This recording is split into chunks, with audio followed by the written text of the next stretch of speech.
got in, Parliament we mean, acknowledge his debt to that unsung hero of British politics, the floating voter.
Your Majesty.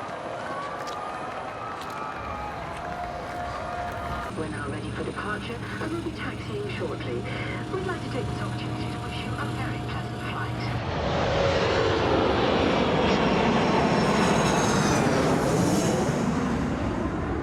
Welcome to San Francisco! Margaret! Margaret, over here! Make sure right this way. Thank you, Margaret. Hey, we wanted to see the Queen! You're seeing something better than the Queen. What do you think is the main difference between Britain and America? Well, my sister isn't on the banknotes here. What are you most looking forward to in America? Liberty. But when you're crying... Finally, to the White House to meet the President and Mrs. Johnson. Crack of the evening, the President's recipe for a happy marriage. Let her think she's having her own way. Second, let her have it. A generation perished in Aberfan. In a few minutes, nearly 200 children, happy because they would begin a holiday that afternoon, were engulfed. And for them there was no holiday, no half-term. It was to be their final term. On the site of the landslide, the task of rescue operated with speed. It looked impossible, it looked hopeless. But these men are miners. Their children were buried in that mud. Mud almost filled the Clanborough, though inured to death and suffering in the war, was much moved. This is peace, and the welfare of children and youth have always been dear to his heart. He said he had seen nothing to compare with this.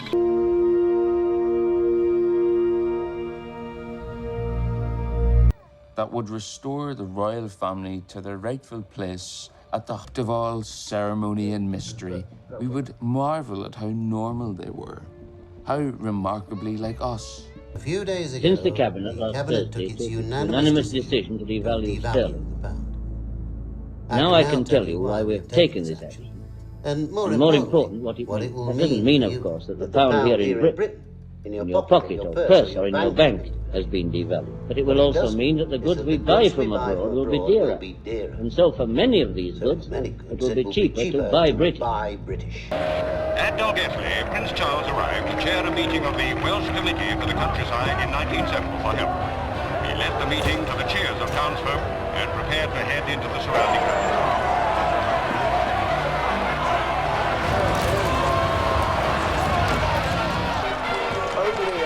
Boos can be heard, then otherwise...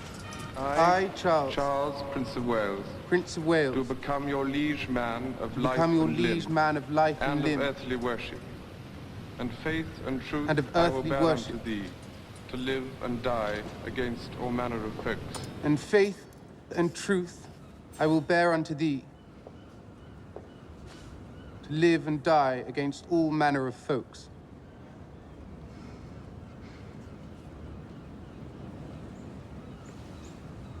Ten, nine, ignition sequence start. 6, 5, 4, 3, 2, 1, 0. All engine running.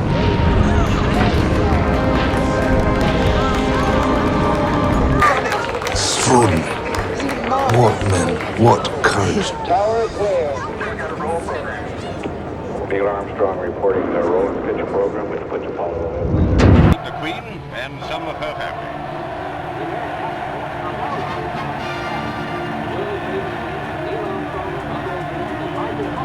Neil Armstrong, the first man on the moon, led the way on this historic meeting. Her Majesty, her husband and family, like the people of Britain, were proud to greet the space trio. Especially so were Prince Andrew and Prince Edward, like any young boys would be. There too was Princess Anne and Princess Margaret.